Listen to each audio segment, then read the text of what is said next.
Ciudad Viva, el paseo dominical por los sitios que conforman la histórica Ciudad de México. Ciudad Viva. Recorridos llenos de anécdotas. Ciudad Viva con Sandra Rodríguez. Una invitación a crear postales sonoras. Hola, ¿qué tal? Muy buenos días. Yo soy Sandra Rodríguez de Visita Guiadas México y es un placer que nos escuches el día de hoy ahí en tu casita y disfrutando de tu desayuno. Estamos en Ciudad Viva en Radio 1000 y vamos a platicar el día de hoy de uno de esos recorridos que a mí en lo personal me encanta, sobre todo por todo lo que hay que contar, hablar, las leyendas, las historias, las tradiciones, las recetas. Sí, allá en el centro de la ciudad existen conventos. ¿Alguna vez cuando caminas allá por el centro histórico no te has preguntado por qué hay tanta iglesia? ¿Por qué todos los conventos? ¿Por qué tanto templo? ¿Por qué apenas caminas 2 calles y encuentras un templo y otro 2 y otro? Pues allá en la época virreinal se construyeron en la Ciudad de México cerca de 21 conventos para mujeres.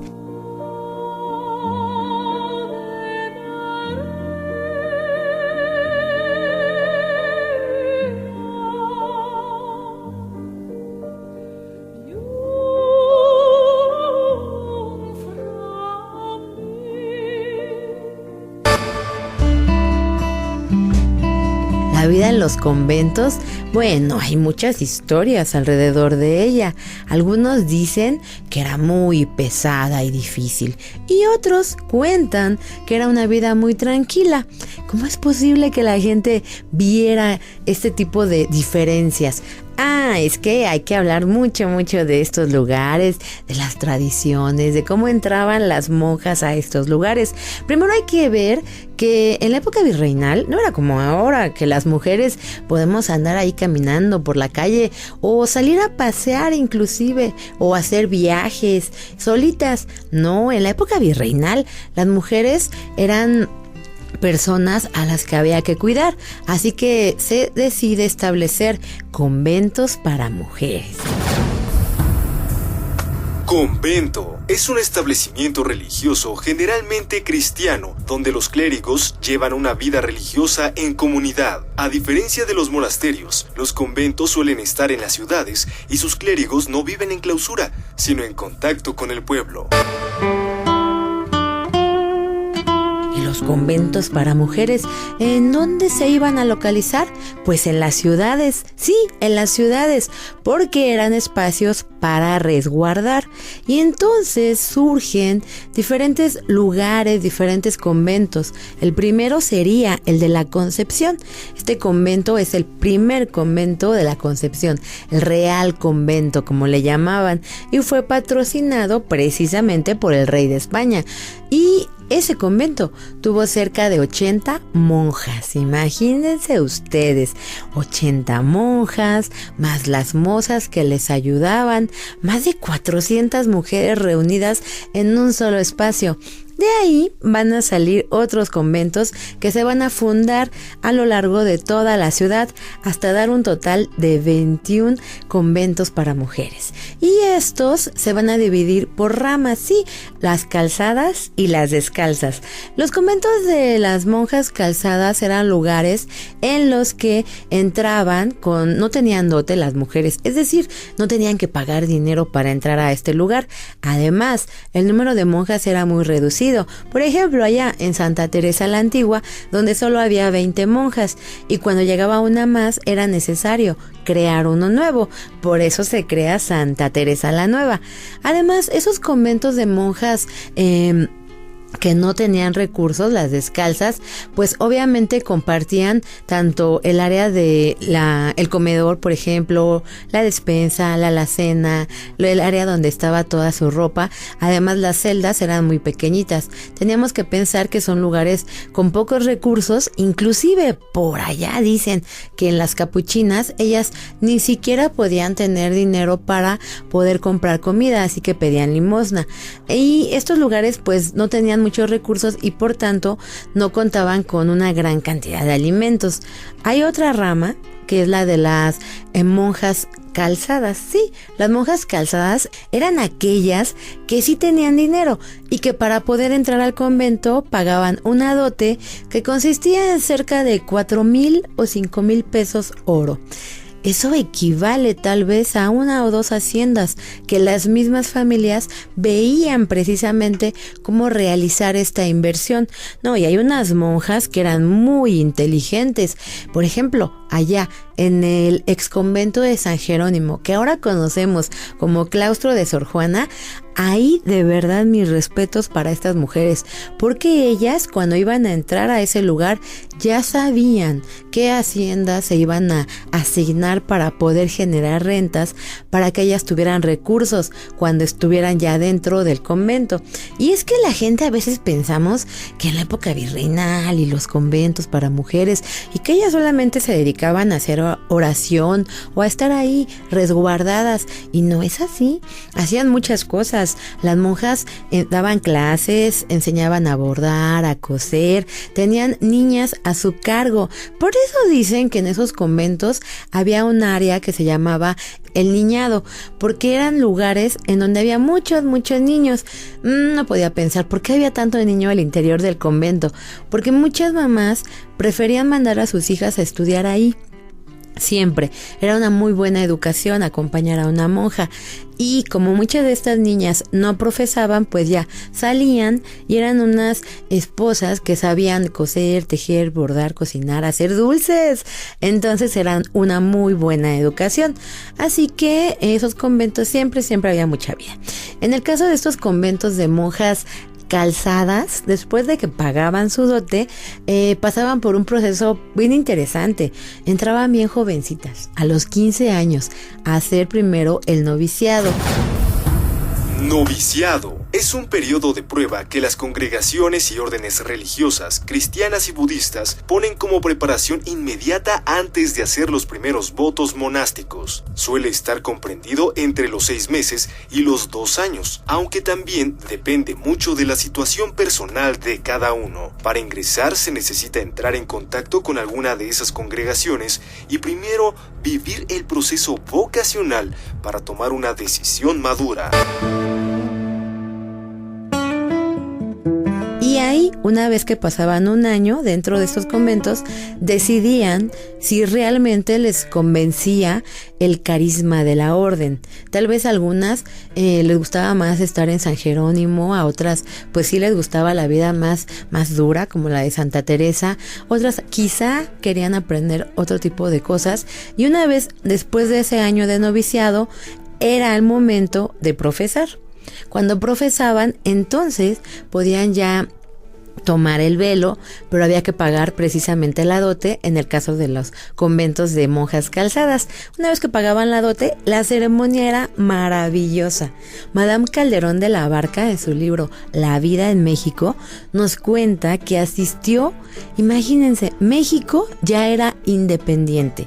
Ella, Madame Calderón, siendo la esposa del primer ministro plenipotenciario en México, de España, tuvo la dicha de poder observar cómo se llevaban a cabo estas ceremonias de profesión de parte de una monja, y dice que llegaban a la casa de la monja que iba a profesar, pasaban por ella porque primero era novicia, iba a su casa, ya estaba toda ataviada, pasaba por ella otra mujer que era su madrina y la llevaba a hacer un paseo por toda la ciudad. Después llegaba al convento, que estaba todo oscuro, y entraba ahí y se ponía en el piso y luego la cubrían con una tela negra, y después todas las monjas la cubrían con flores.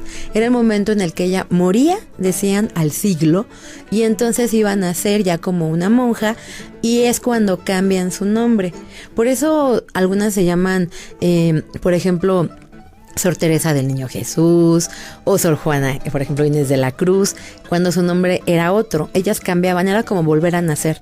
Después de que se terminaba toda la ceremonia y todas las oraciones, encendían todas las luces del convento, levantaban el velo, y entonces ya a ella le ponían su hábito. Además le cortaban el cabello.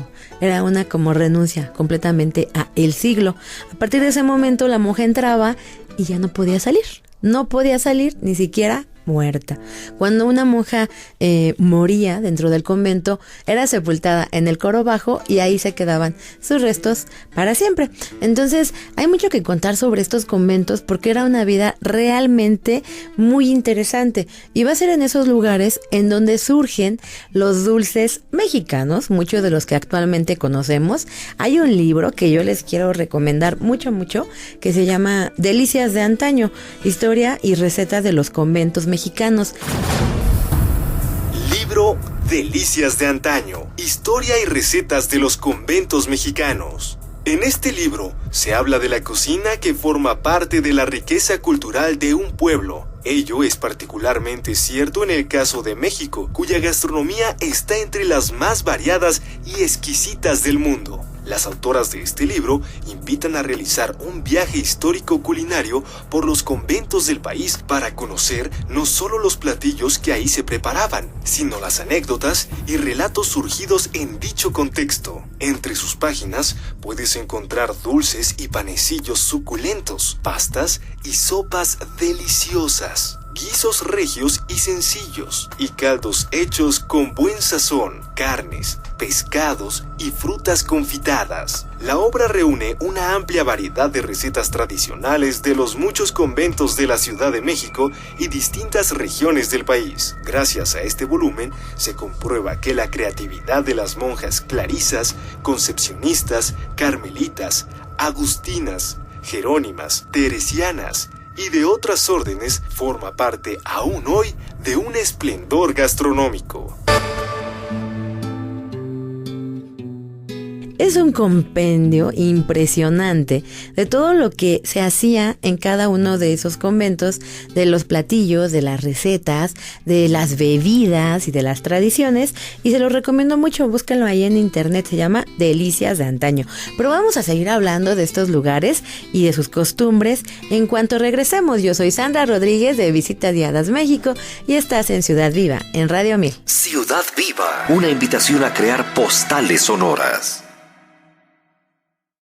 Ciudad Viva, el paseo dominical por los sitios que conforman la histórica Ciudad de México. Ciudad Viva con Sandra Rodríguez. Y ya estamos de regreso aquí en Radio 1000 en Ciudad Viva, y qué gusto que nos escuchas. Y si tú quieres conocer unas recetas o a lo mejor las fotografías de estos conventos de la Ciudad de México, te invito a que nos sigas en nuestra página de Facebook, Visitas Guiadas México, y ahí van a aparecer varias imágenes y fotografías, inclusive de algunos conventos que desaparecieron ya. Y estábamos platicando de todo lo que hay que hacer ahí en los conventos y de estas monjas, que eran las monjas calzadas, cuando ya profesan y cuando entraban.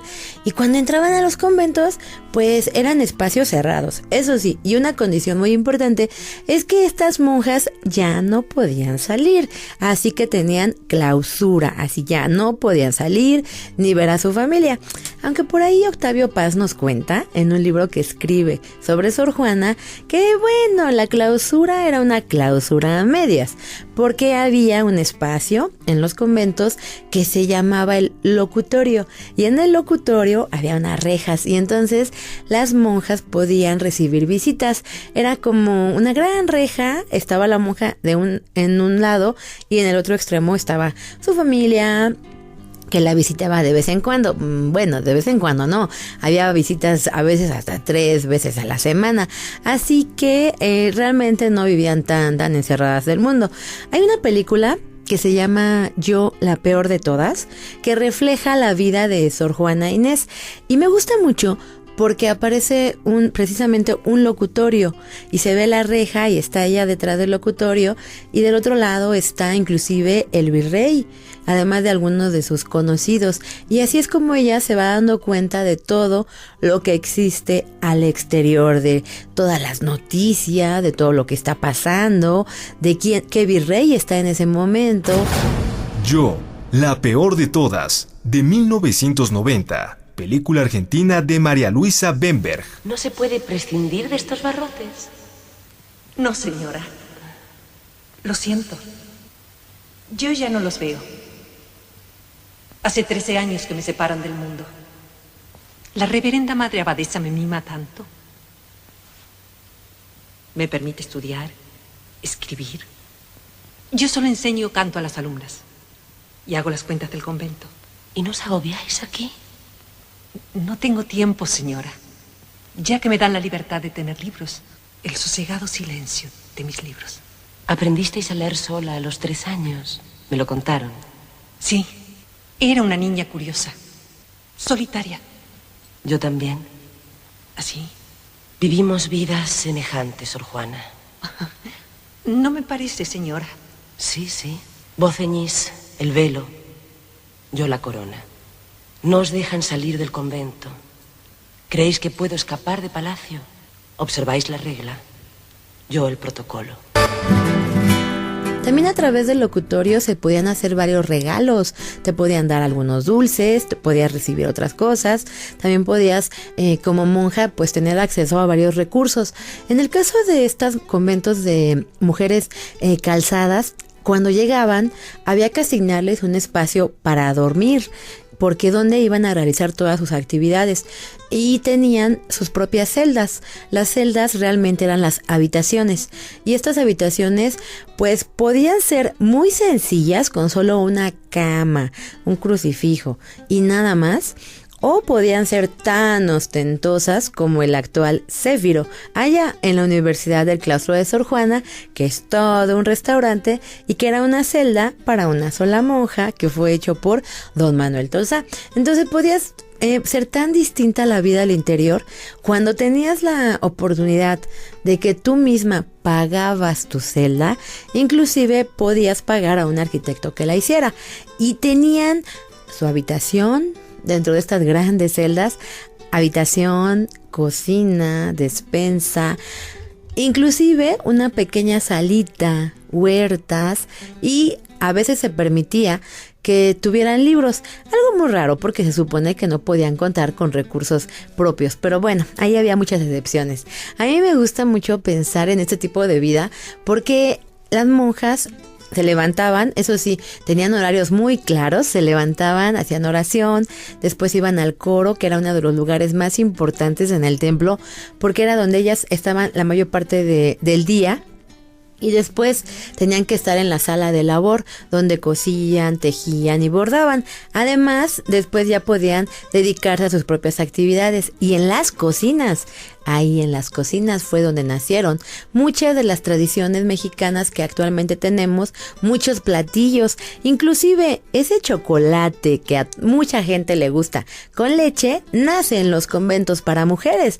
Sí, los chocolates, los panes, las galletas, los gaznates, las frutas, unas frutas de mazapán que se elaboran, nacen en los conventos. Entonces vamos a empezar a hablar primero de un convento que está allá en la calle de 20 de noviembre y que se llama el Templo de Nuestra Señora de Guadalupe y San Bernardo. Ay, a veces la gente cuando hablamos de este espacio dicen, ay, ¿dónde será? Ay, bueno, enfrente hay una tienda que se llama el Palacio de Hierro y ya, la ubicas. Exactamente enfrente está la iglesia. La iglesia de San Bernardo es magnífica. Era un convento para mujeres. De hecho, tal vez es considerada la tercera fundación de los conventos femeninos en la Ciudad de México. Este convento de San Bernardo abarcaba una manzana completa y al interior contaba con un templo magnífico. Lo único que nos queda ahora es parte del templo, pero la magia de este lugar, que se ha negado a ser destruido por toda la modernidad, es que cuando tú ves una litografía de este espacio, vas a observar en la fachada 2 hermosas portadas gemelas. Una de las características de estos conventos era que contaban con 2 portadas igualitas. Una estaba dedicada a la Virgen María y otra a San José. Así que veías esas 2 portadas gemelas y entrabas al templo. Después veías el altar magnífico y el coro alto. Cuando en 1929 deciden abrir la calle de 20 de noviembre, iban a destruir una de las portadas gemelas, la de la izquierda. Y dicen, ¿cómo lo solucionamos? Vamos a girar la portada. Y sí, desmontaron piedra por piedra y la giran. 90 grados. Por eso te invito a que tú camines por esta calle de 20 de noviembre y Venustiano Carranza y visites esa fachada increíble. Es un templo hermoso porque nunca fue pensado para que lo aplanaran el exterior. Así que hacen diseños con el tezontle y tú puedes observar que el tezontle se utiliza para hacer dibujos en toda la fachada. El tezontle es una roca roja de origen volcánico que se ubica en las laderas de los cerros, volcanes y depresiones. En Estados Unidos se puede encontrar en el Valle de la Muerte, en Europa en el volcán Stromboli y en México en las sierras oriental y occidental y en volcanes como el Popocatépetl y el Iztaccíhuatl. Era un lugar hermoso para vivir y por ahí dicen que inclusive tenían hasta su propio duende viviendo al interior. Hay algunos libros en los que se habla de la vida de las monjas en este espacio y decían que ese niñado, ese conjunto de niños que corrían por todos los patios de ahí del convento, en alguna ocasión, jugando con una pelota, vieron que pasó corriendo un niño de escasos 6 meses y que después de correr por el patio se dirige hacia el templo. Y entró al templo y entonces todos los niños muy asustados fueron con las monjas a decirles lo que pasaba. Cuando entran al templo, encuentran la imagen de un niño Dios y este niño Dios pues se convierte en protector de San Bernardo. Eso lo dicen los archivos de este convento. Además, bueno, actualmente ya desapareció el claustro definitivamente. Cuando en 1861 se dan las leyes de reforma, se decide que van a salir de esos conventos todas las monjas y van a regresar a su casa. Definitivamente. Primero en 1861 empiezan a salir las monjas y las trasladan a todas a San Jerónimo, la actual Universidad del Claustro de Sor Juana, que es enorme. Ojalá que un día tengas la oportunidad de visitarlo, porque este claustro de Sor Juana, bueno, actual universidad, el convento de San Jerónimo, abarca de la calle de Isabel la Católica a 5 de febrero. Realmente es una muestra clara de cómo era un convento para mujeres. Las dimensiones, las celdas, dicen los placeres que realmente eran los baños, esos baños que tenían tina, los locutorios, también los confesionarios. Sí, los confesionarios que estaban adosados al muro del templo. Entonces, date una oportunidad de dar un recorrido ahí por el claustro de Sor Juana y te vas a empapar un poquito de la magia, ¿no? De estos conventos para mujeres que eran bien interesantes. Pues después de 1861 empiezan a trasladar a las monjas de los 20 conventos restantes. Y todas van a San Jerónimo. Más adelante, ya cuando definitivamente deciden cerrar también San Jerónimo, ellas tienen que regresar a su casa y pues cambiar toda su vida. Pero de estas monjas de San Bernardo es interesante porque fue la fundación sale del el convento de las concepcionistas y tenían esa orden. Ellos seguían a las concepcionistas, que era una orden de monjas, de mujeres que hacían bastante oración, pero que tenían muchos recursos. ¿Qué tan importante fueron las concepcionistas? Que el Real Convento de la Concepción, que se ubica actualmente lo que queda allá en la calle de Belisario Domínguez y Eje Central, cuando lo cierran tenía cerca de 2 millones de pesos en efectivo, más todas las fincas que habían comprado. Y es que cuando las monjas entraban a estos conventos, sus recursos los designaban para poder comprar también algunas fincas. De esto vamos a hablar cuando regresemos. Vamos a hacer un recorrido por otros conventos bien interesantes y sus leyendas. Estás aquí en Ciudad Viva, en Radio 1000, y yo soy Sandra Rodríguez de Visita Guiadas México. Ciudad Viva. Recorridos llenos de anécdotas. Ciudad Viva. Ciudad Viva. Recorridos llenos de anécdotas. Ciudad Viva con Sandra Rodríguez. Y ya estamos de regreso aquí en Ciudad Viva, en Radio 1000. Yo soy Sandra Rodríguez. ¿Y a poco no se antoja ir a comer ahí un dulcecito de esos de los conventos o dar un recorrido? Cuando nosotros vamos a la ciudad de Puebla, también nos sorprende la cantidad de conventos que existían.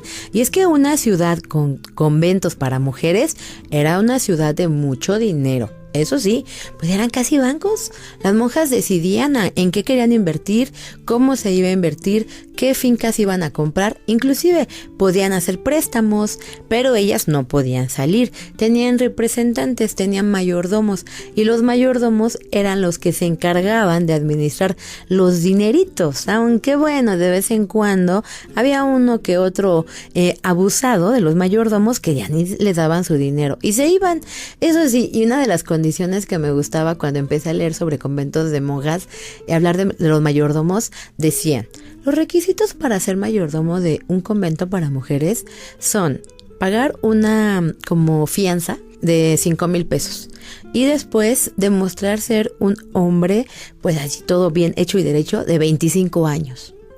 Híjole, de 25 años, bien jovencitos, ¿no? Ahora decimos bien jovencitos, pero para esa época ya eran todos unos hombres que podían administrar los bienes de los conventos. Y a ellos se dedicaban a distribuir el dinero, a hacer pagos, hacer todos los pagos y cobrar rentas, sobre todo de aquellas fincas urbanas y rurales que tenían las monjas. Y regresando al convento de San Bernardo, el que está en 20 de noviembre y Venustiano Carranza, dicen que era tan bonito cuando lo vuelven a reconstruir. Es que los primeros conventos, este de San Bernardo, se funda en 1523, entonces sufren inundaciones y tienen que estarse reconstruyendo. Así que en el año de 1685 lo vuelven a reconstruir, y es en esa época cuando Sor Juana escribe unos poemas que se llama Letra de San Bernardo y habla de este convento como una belleza. De hecho, ella menciona el "dad al arquitecto un vittore", porque era hermoso el lugar, definitivamente. Después llegarán las leyes de reforma y lo van a destruir y nos dejan el templo como lo conocemos. Si seguimos caminando allá por el centro histórico de la Ciudad de México, vamos a encontrar otro convento. Y yo creo que este es muy familiar, sobre todo para la gente que le gusta andar allá caminando por la calle de Tacuba y además entrar al café de Tacuba, degustar un cafecito o un dulce de esos que tienen en la vitrina deliciosos, o un pan, por ejemplo. Y enfrente, alguna vez cuando has estado ahí haciendo fila para entrar al café de Tacuba, ¿has volteado la vista al otro lado? Y tal vez has observado que saliendo del Metro Allende existe un convento. Sí, hay un templo rojo, hecho en tezontle, que se llamaba el Convento de Santa Clara. El Convento de Santa Clara, esta orden de las clarisas, que es la rama femenina de los franciscanos, funda su convento. Su convento data de 1570. Esta construcción es nueva, es del siglo XVIII, pero la primera fue de 1570. Los franciscanos eran una orden pues que era bastante estricta. Le gustaba mucho esto de seguir el ejemplo de Jesús, no tener ningún tipo de propiedad, ni siquiera en comunidad, hacer ayuno, un ayuno muy fuerte. Y Santa Clara de Asís va a ser una de las discípulas de San Francisco de Asís, y ella es la que funda esta rama femenina. Santa Clara de Asís nació el 16 de julio de 1194 en Asís, en el seno de una familia rica y noble. En 1211 oyó predicar a San Francisco de Asís e, inspirada por su elocuencia, ingresó en la comunidad franciscana al año siguiente. Con la ayuda del Consejo de San Francisco y a pesar de la oposición de su familia, fundó la Orden de Monjas Franciscanas, conocida como la Orden de las Damas Pobres, y de un modo más popular llamada Clarisas Pobres. Clara de Asís falleció en Asís el 11 de agosto de 1253 y fue enterrada en la iglesia de San Jorge. El 15 de agosto de 1255 es canonizada por el Papa Alejandro IV. Se hace el convento de Santa Clara en 1570 aquí en la Nueva España. Se crea, es muy bonito, era muy muy bonito, también abarcaba toda la manzana y lo ubicas allá, en la esquina de Tacuba y Allende. Allá está este convento maravilloso que tiene mucho que contarnos, sobre todo porque las monjas a ellas les gustaba mucho elaborar dulces. Y cuando se hacía la procesión de Corpus, todos los jueves de Corpus, ellas salían a la azotea, dicen por ahí, y lanzaban dulces. Luego le llamaban confites. Después ya no hubo tantos recursos y lanzaban confetis. Y era un lugar pues de mucha paz, muy tranquilo. Ahí surge también el famoso rompope. Claro, ese que tú conoces como el rompope de Santa Clara. Surge aquí en este espacio. Rompope Santa Clara, comercial de 1945. Hermana Ingracia, que se sube la leche. Perdone, reverenda madre, estaba seleccionando las almendras, la canela y la vainilla, pesando el azúcar y contando los huevos. Entonces ya tenemos todo listo para preparar la riquísima crema de rompope. Repase otra vez nuestra fórmula y no olvide el menor detalle. Voy al coro y regreso. Reverenda madre, pruebe usted que la crema ya está en su punto. Riquísima, parece fórmula inspirada por un ángel. Riquísima. Así era y así es la crema de rompope Santa Clara, elaborada con ingredientes de primerísima calidad, siguiendo las fórmulas de las venerables monjas del convento de Santa Clara, en la Puebla de Los Ángeles. Receta para realizar un rompope. Ingredientes: 1 litro de leche, 5 yemas de huevo, 3/4 de taza de azúcar, 3/4 de taza de brandy, una rajita de canela, 3 clavos de olor, la punta de una cucharadita de nuez moscada, una bolsita de té de azahar y media cucharadita de bicarbonato de sodio. Utensilios: botella de vidrio con capacidad de 1 litro, colador de malla fina, globo para batir, embudo y 2 cacerolas. Procedimiento: 1. En la cacerola vierte la leche y ponla a fuego alto. Agrega el azúcar, bicarbonato de sodio, canela, nuez moscada, clavo y la bolsita de té de azahar. Cuando haya hervido por 5 minutos, retira la bolsita de té y mantén la leche en el fuego hasta que se haya consumido una cuarta parte. Esto es por aproximadamente 35 minutos. Retira del fuego y deja enfriar. 2. Cuando la leche esté tibia, cuela con la malla fina para quitar las especias. Agrega las yemas, mientras agitas con el globo, y regresa la mezcla a fuego medio. Una vez que espese por un tiempo aproximado de 5 minutos, retira nuevamente y deja enfriar. 3. Agrega el brandy y agita. 4. Con la ayuda de un embudo, vierte el rompope en una botella de vidrio limpia y esterilizada. Conservación: este rompope debe conservarse en refrigeración. Recomendaciones: puedes agregar al rompope el sabor de tu preferencia, como almendras, nueces o piñones, que debes licuar con la leche antes de ponerla a hervir.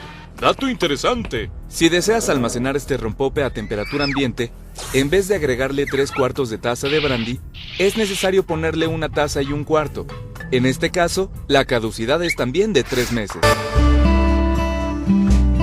Lamentablemente, en 1861, cuando se da la exclaustración, pues tienen que salir las monjas y se le da un uso muy extraño al templo. ¿Saben en qué se convirtió? En cantina. ¿Sí? En una cantina. Imagínate a los señores diciendo, voy a la cantina. Además se llamaba La Constancia, el nombre que le dieron. Un templo que se convierte en cantina. ¡Guau! No me quiero imaginar eso. Y a las monjas, bueno, se vuelven a morir. ¿Cómo que su templo, una cantina? Eso no fue lo peor. Lo peor fue después, cuando se convierte en bodega de los carritos de basura. Eso sí estuvo muy feo.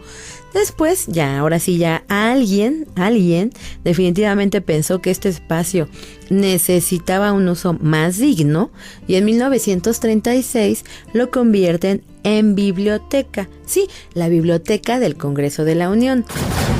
En voz de Francisco Javier Osornio Vargas, jefe de Biblioteca General del H. Congreso de la Unión. Es una biblioteca general, ciencias sociales, ciencias humanas, religión, aspectos jurídicos y específicamente hay un acervo en el cual conservamos todas las publicaciones inherentes a la Cámara de Diputados, en específico el diario de debates o la Gaceta Parlamentaria, y complementariamente tenemos el diario oficial y la Gaceta de la Ciudad de México.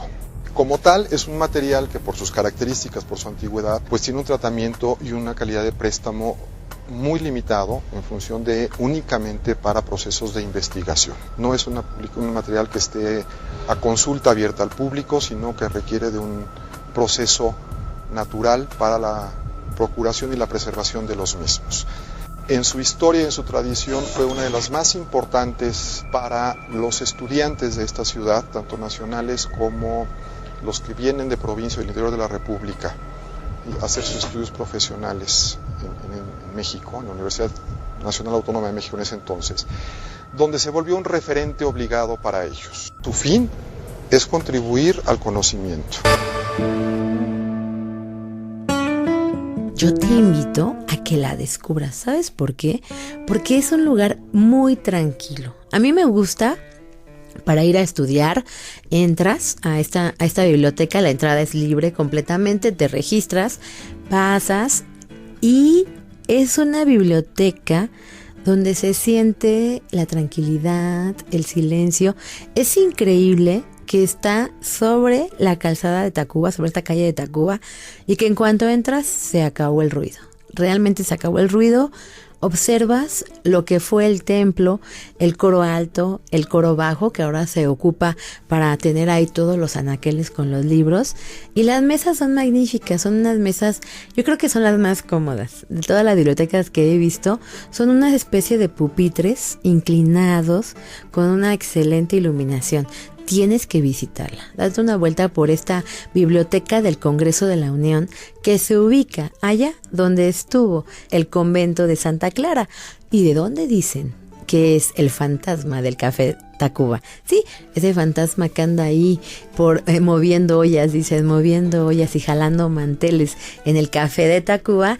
Cuentan que era una monja precisamente de Santa Clara. Y cuando caminamos allá por el centro histórico de la Ciudad de México, vamos a conocer un montón de conventos. Hay algunos bien interesantes, como el que fue de Corpus Christi. El de Corpus Christi fue un lugar que a mí me encanta porque lo rescatan allá cuando andas por la zona de la Alameda Central y entonces te ubicas frente a el hemiciclo a Juárez, volteas y vas a ver la Plaza Juárez y en la parte central un pequeño templo. Ese pequeño templo era Corpus Christi. Corpus Christi es increíble y era increíble porque fue un convento hecho solo para indias caciques de la Nueva España. ¡Wow! Imagínate las ceremonias de profesión. En esas ceremonias había danzas, la ropa de las mujeres, ellas eran mexicanas. Realmente fue un convento que se hizo solo para monjas indígenas y tenían otra forma de ver la vida, otros rituales. ¿Tú te imaginas la cocina que salió de ahí? ¿Qué elementos utilizaba? ¿Qué recursos podía tener? Todos los conocimientos que había en ese convento de Corpus Christi. Y ese convento de Corpus Christi que estuvo dañado una barbaridad de tiempo y que ahí existió un museo de la indumentaria que ya desapareció también. Después se convierte en el Archivo General de Notarías y ahora todavía nos recibe, ya está todo muy diferente, pero fue una de las mejores propuestas cuando se crea Plaza Juárez con Ricardo Legorreta, conservar ese convento de Corpus Christi. A mí me gustaría mucho que pusieran ahí una cédula, ¿no? De aquí estuvo el convento de Corpus Christi dedicado a monjas indígenas, que es una revelación tremenda, porque eso sí, en la época virreinal, así como había muchos conventos, originalmente no se aceptaban a mujeres que no profesaban como monjas, mujeres negras, ni mulatas, ni mestizas, ni tampoco indígenas. Por eso este lugar es así mágico, Corpus Christi. Después, cuando caminas ahí por el centro, tú vas a ubicar un lugar que se llama el Palacio de Bellas Artes y en la base, allá encontraron los vestigios de lo que fue el convento de Santa Isabel. Ahora solo nos queda eso, pero era uno de los conventos también, pues esos muy sencillos, con pocos recursos, que tienen que desaparecer. En la Ciudad de México perdimos 5 conventos, pero de esto vamos a hablar cuando regresemos. Yo soy Sandra Rodríguez de Visita Guiadas México y estás en Ciudad Viva. Ciudad Viva. Recorridos llenos de anécdotas. Ciudad Viva con Sandra Rodríguez. Ciudad Viva, una invitación a crear postales sonoras. Ya estamos de regreso aquí en Radio 1000 hablando de los conventos para mujeres en la Ciudad de México. Estábamos mencionando que existían cerca de 21 conventos, ahora ya nos quedan solamente 15. Y de esos 15, bueno, espero que se mantengan ahí, sobre todo ahora con la declaración de Patrimonio de la Humanidad del Centro. Y muchos de estos lugares han ido cambiando, se han utilizado como todo, como bibliotecas, como cantinas, como lugares de resguardo, como circos, como cines, sí, como cines también, como museos actualmente. Y vamos a visitar uno que se ubica ya en la calle de Licenciado Primo Verdad y se llama Santa Teresa la Antigua. A fines del siglo XVI, hacia la década de los 90 del siglo XVI, se construyó donde había sido la casa del representante de la Casa de Moneda, se construyó lo que fue el primer convento de monjas teresianas que se llamó Santa Teresa la Antigua. Donde estamos ubicados estuvo parte del convento. Como sabemos, a fines del siglo XVI precisamente es cuando empiezan a llegar órdenes religiosas femeninas y se le va a dar especial importancia al convento de Santa Teresa la Antigua porque había algunos otros conventos de monjas que estaban cayendo, digamos, como en un ambiente relajado, y como las monjas, la orden de las Carmelitas Descalzas, las teresianas, que es una orden que funda Santa Teresa de Ávila, era la que se distinguía por ser la orden con una regla muy disciplinada, ¿no? Muy rígida, muy estricta. Entonces se solicitan los permisos para que venga la orden de teresianas o de Carmelitas Descalzas a México, y aquí se construye ese primer convento de Carmelitas Descalzas, que incluso aceptaba muy poquitas monjas, unas 21 monjas nada más, porque vivían en absoluta clausura y además en absoluto autosacrificio, silencio, etc. Ese convento estuvo aquí pues durante todo el periodo virreinal, incluso durante el siglo XIX permaneció hasta las leyes de reforma, expropian y luego nacionalizan, ¿no?, los bienes eclesiásticos, y a raíz de esto el lugar va a ser semifraccionado, semidestruido y ocupado incluso como cuartel. La gente lo conocía antes como San José y Santa Teresa la Antigua. Estaba dedicada a las monjas carmelitas. Ellas establecen este convento que cuando tú lo visitas, no se veía tan pobre que digamos, ¿eh? De hecho, tiene una de las fachadas más impresionantes que yo he visto en conventos para mujeres. Porque lo primero que ves son 2 portadas gemelas maravillosas, la de San José y la dedicada a la Virgen María, pero es increíble. El barroco que utilizan se llama barroco salomónico. Son unas columnas que giran, son helicoidales, bellísimas. Y esto era solo la fachada. Hoy el desencanto empieza cuando entras. Actualmente es un centro de arte y está todo raspado, no hay altares, no hay retablos, no hay nada. Lo que puedes observar, y me encanta, es el coro bajo y el coro alto.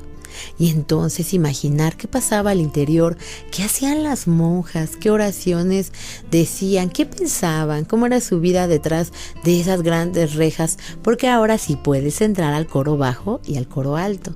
Además, este lugar de Santa Teresa la Antigua, como un convento, fue un lugar mágico.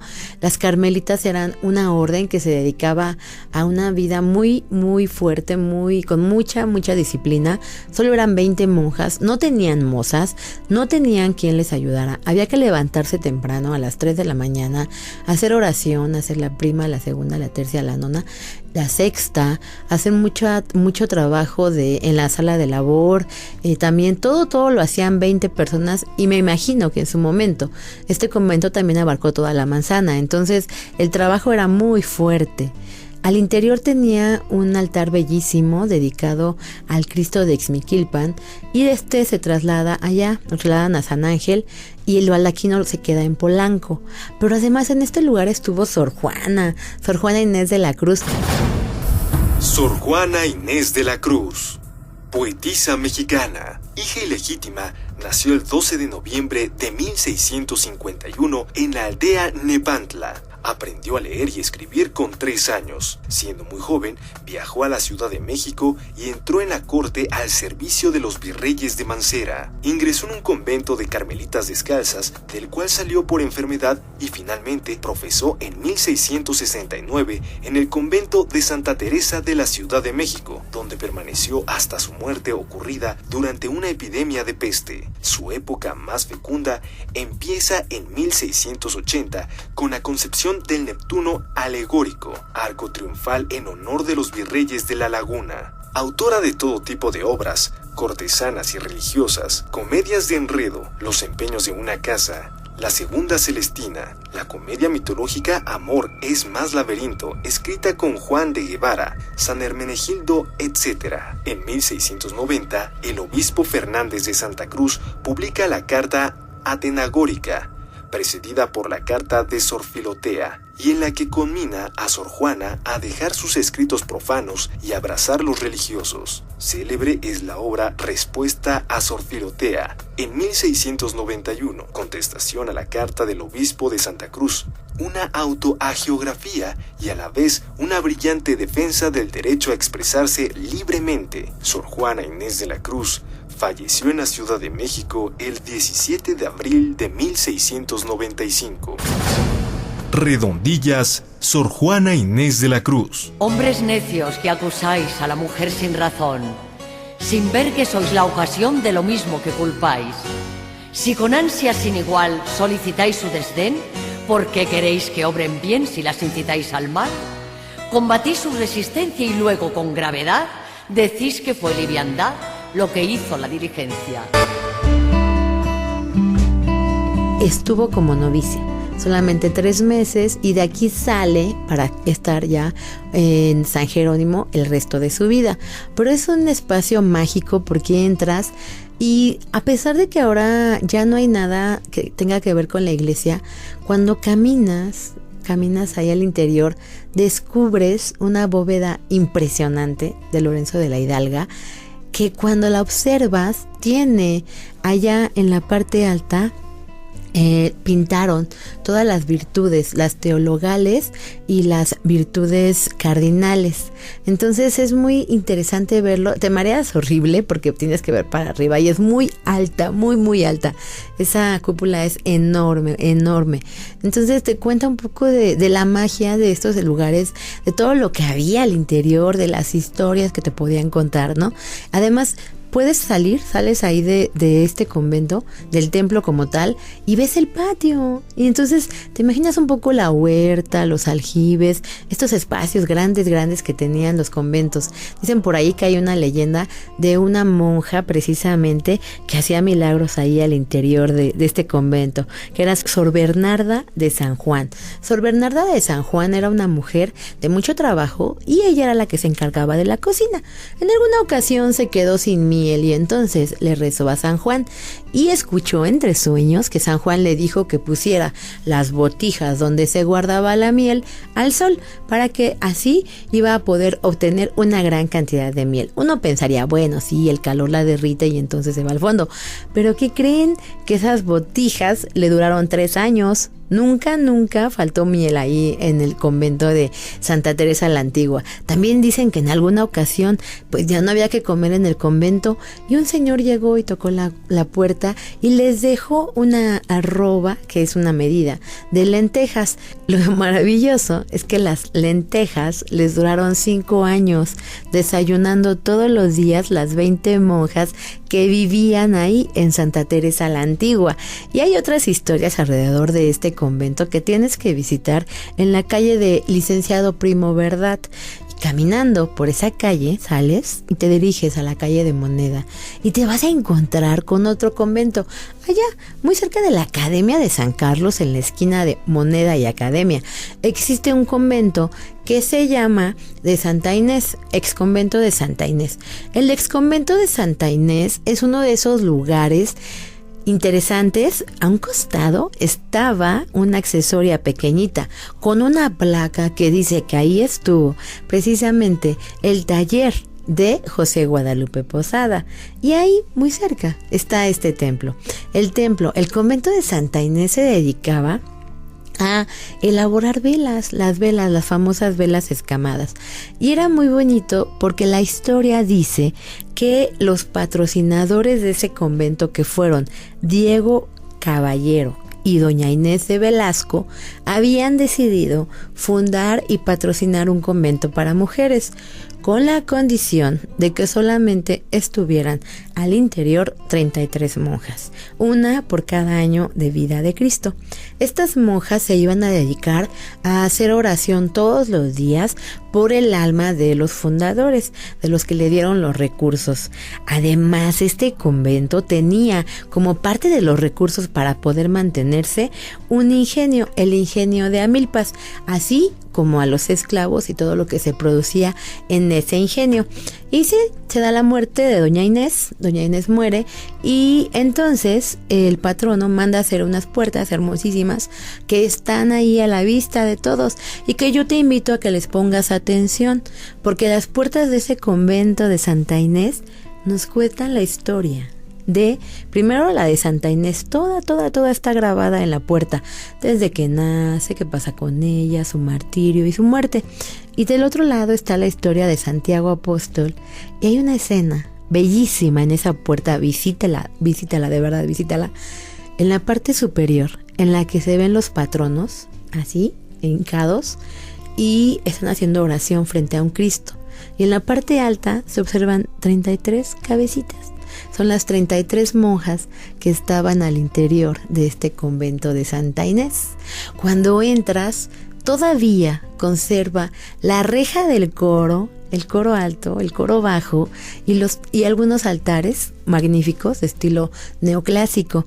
Y das la vuelta y entonces vas a poder visitar en la calle de Academia número 13 lo que fue el claustro. Todavía existe. Eso es la magia de este lugar. Todavía tiene su claustro. Entras, ya no es un convento, ya no hay monjas. Entras y se llama Museo José Luis Cuevas. En voz de la maestra Marisela Lara, encargada del Museo José Luis Cuevas. Bueno, primero que nada, el museo está ubicado y está hecho para el arte contemporáneo en un convento. Entonces el convento fue restaurado por grandes personalidades, entre ellas José Luis Cuevas, y tenemos un patio maravilloso que es el que visita toda la gente, y sobre todo vienen mucha gente, muchos extranjeros, porque el patio se llama el patio de la Giganta. La Giganta es la escultura, es el ícono del museo. Es una escultura que mide 8 metros de alto, pesa 8 toneladas y está hecha de bronce. Y se llama realmente la Giganta, el gigante, porque es hombre-mujer. Un poco pensando Cuevas cuando la hizo en lo que es la dualidad de los dioses, de las divinidades en los periodos prehispánicos. A partir de ahí, todo lo que tenemos en las salas es arte contemporáneo. El maestro José Luis Cuevas donó a la Ciudad de México las pinturas, las esculturas, lo que sus amigos, que ahora son desde luego grandes artistas, le regalaban a él. Y este museo expone continuamente salas que son temporales, en donde ponemos los amigos que le donaron en aquel entonces, que son acervo del museo, y también los amigos nuevos y los artistas nuevos. Y tenemos salas permanentes con la obra del maestro José Luis Cuevas. Pero aparte tenemos todos los fines de semana, sábados y domingos, conciertos. Y estamos a 2 callecitas sobre Moneda, a 2 calles de Palacio Nacional. Y nuestros teléfonos, el teléfono del museo es 55220156 con extensiones 101, 104, 107 y 108 para dar informe. Y tenemos nuestra página web, que es www.museojoseluiscuevas.com.mx. Hay mucho que contar de todos estos lugares de la Ciudad de México, de todos estos conventos, muchas recetas. Vamos a platicar dentro de 8 días de otros lugares, de otros conventos, de algunas recetas y de platillos que surgen en estos espacios, como los gaznates, ¿no? Los deliciosos gaznates. Yo soy Sandra Rodríguez de Visitas Guiadas México, y si tú quieres conocer fotografías, imágenes de todos estos lugares mágicos de la ciudad, síguenos en Facebook en Visitas Guiadas México. Gracias por escucharnos. Te esperamos que nos sigas el próximo domingo de 9 a 10 de la mañana aquí en Ciudad Viva, en Radio 1000. Ciudad Viva, una invitación a crear postales sonoras.